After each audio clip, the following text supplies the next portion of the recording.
In 1998, Valve's Half-Life changed the gaming world forever with its cinematic set pieces, awesome AI and combat, engaging sci-fi story, and immersive environments. Almost exactly a year later, Gearbox, the company that would go on to make the Brothers in Arms series, released the first Half-Life expansion, Opposing Force, or OPFOR for short. It looks like Half-Life, it sounds like Half-Life, and it even more or less plays like Half-Life, but it does not feel like Half-Life. In OPFOR, you play as one of the soldiers sent to purge the facility in the original game, making this expansion a parallel to, rather than a continuation of, the original game's storyline. OPFOR starts with you and your fellow soldiers aboard a helicopter inbound for Black Mesa. This opening sequence, which is nowhere near as cool as the Half-Life tram, evokes memories of scenes from films like Predator and numerous others, as the soldiers discuss their mission, but it's nowhere near as cool as any of the films it emulates. In fact, the entire game's approach to story and storytelling is not cool. To be fair, being an expansion and worse still a parallel, the developers don't have a whole ton of wiggle room when it comes to new ideas. Everything that matters was set in stone in the original, but nevertheless the game is devoid of storytelling. There are very few scripted sequences involving other characters, very few characters to listen to, and unlike the original, many characters have very little and very little of substance to say. You got to get out of here. Listen to me, Shepard. Those things, they'll kill all of us. It's understandable to an extent. Gearbox didn't have too much to work with, but it should have been better.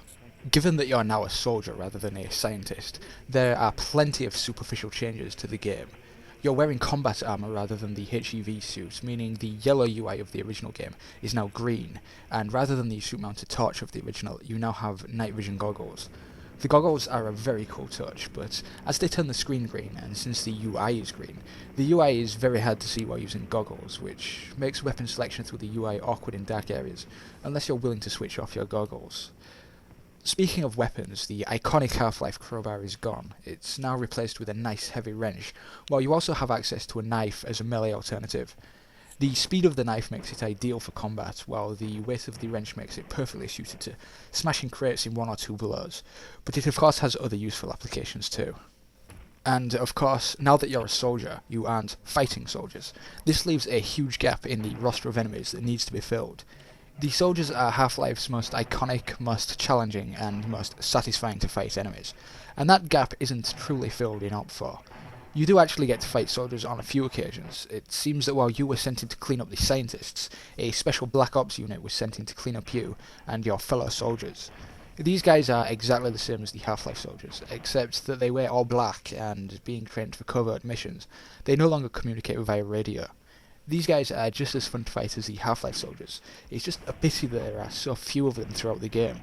You're mostly fighting aliens, and consequently there are plenty of new aliens in the game. Indeed, there's an entirely new faction for you to fight, though most of the new enemies are mere analogues of enemies found in the original Half-Life. The new mainstay alien, the Pit Drone, is more or less the same as the Vortigaunt of the original, though its smaller size, faster movement speed, and less visible ranged attacks make it more lethal. The large humanoid shock troopers have a ranged energy attack and lob explosive balls that are effectively grenades. These enemies also do plenty of flanking and retreating, making them feel very much like an alien equivalent of the Half-Life soldier, though nowhere near as cool to fight. The Voltigors are huge crab-like enemies, whose attack types make them a refreshingly unique enemy, but they're mostly found during a frustrating sequence, a pitch-black tunnel network, making them an enemy that is difficult to enjoy fighting. There's also a new Zen faction enemy, a tougher variant of the headcrab zombie. The fact that OPFOR is a parallel story makes the inclusion of these new enemies a little awkward, as it raises the question, why didn't Freeman encounter these enemies in the original game? The answer, unsatisfying though it may be, is that he just didn't. That's the problem with a parallel expansion. Being an expansion, there is the expectation of something new, but being a parallel, if it isn't explained why that something new is in the game, it undermines itself and comes off as cheap and arbitrary. It doesn't ruin the game or anything, but it did leave me with a sour taste in my mouth. What does ruin the game is how few enemy soldiers there are. I'd had my fill of aliens and monsters long before Half-Life came out. It was the soldiers that made Half-Life's combat so awesome.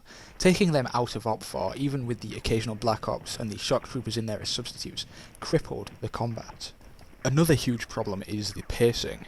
Now, the level design itself is very solid, but Gearbox didn't seem to understand, or perhaps deliberately disregarded, how Valve structured the original Half-Life. Half-Life moved back and forth between combat sequences, puzzle or platform sequences, and set pieces, never making the player do the same thing for too long. OPFOR is structured more like a generic run-and-gun corridor shooter. There's very little variety throughout the game, and there are also no real set pieces or moments of distinction. The one moment that could perhaps qualify as memorable is the pitworm, but this entire section is pretty much a carbon copy of the first encounter with the Tentacle, the creature that hunts by sound in the original Half-Life. While it's hard not to smile at the two keys you have to activate in order to kill the creature, the valve and the gearbox, the entire sequence is just an unsatisfying recycling of something from the original game. Now, you may be thinking, of course they're recycling, it's an expansion, you stupid idiot, and yes, that's true. Expansions are fundamentally more of the same, but it's the moment-to-moment gameplay that's supposed to be recycled, not the unique, iconic set pieces. To put it another way, the game changed the things it should have kept the same, and kept the same the things it should have changed. It's not all complaints, though. There are several new weapons, as you might expect from an expansion, and OPFOR actually has some great ones. The Barnacle, that's the enemy with the long sticky tongue of the original Half-Life, is now usable as a weapon. It can eat smaller enemies like headcrabs, and being wholly organic, it doesn't use ammo. It also doubles up as a grappling hook. It can only grab onto very particular things, making its usage quite limited. And of course the grappling hook concept was nothing new by '99, dating back to a multiplayer mod for the original Quake at least, but it's nevertheless a very cool addition. Another new weapon is a fish monster that spits exploding apples. I'll just let that resonate for a moment. It eats these apple-like balls that explode on impact. The way it spits them at enemies and the fact that they explode makes it functionally a grenade launcher, so it's hardly anything you've never seen before, but it is ridiculously cool. Its limited ammo supply offsets its awesome power, meaning you won't have too much opportunity to use it, which is tragic, as it's possibly the coolest weapon ever to grace a first-person shooter. Another very cool new weapon is the Displacer. It's a very powerful but slow-firing energy weapon that can jib most creatures in a single shot, yourself included if you're a little too close to your target. But what makes it super cool is its alternate fire mode, which teleports you to Zen. Depending on where you are when you use it, you might find yourself falling to your death, or you may find yourself on a ledge with some ammo or perhaps some healing water. It can even send you to the boot camp that serves as the game's tutorial. It's both a good idea and a good execution. There's also an M249 SAW, a sniper rifle to replace the crossbow, the unlimited ammo shock roach that serves as a counterpart to the original's hive hand, and a Desert Eagle to replace the original's Magnum. OPFOR's new weapons are in substance mere variations on common themes, but in style they are very cool and creative. And playing OPFOR, especially in 2009, makes me realise how generic the weapons are in contemporary games. Squad combat, if you can call it that, has been slightly expanded upon. As well as the security guards and scientists returning from the original, you can now conscript soldiers to help you out. There are three variants: the generic grunt, who's really just cannon fodder, the medic, who can heal both you and your fellow soldiers, and the engineer, who is essentially a walking key, able to get you through certain doors just like a scientist. And they're all complete idiots. But it is satisfying to go into a firefight with 2 or 3 guys on your side, even if they do get jibbed a few moments later. Larger scale firefights was something missing from the original Half-Life, and it's cool to see the ante upped a little in the expansion. There's a lot to complain about in OPFOR. The mostly absent enemy soldiers, FUBARs, the gunplay, the pacing is MIA thanks to the lack of variety, and the storytelling as a whole is KIA. But Opposing Force is fundamentally decent, simply by virtue of the fact that it's Half-Life recycled, at least in part.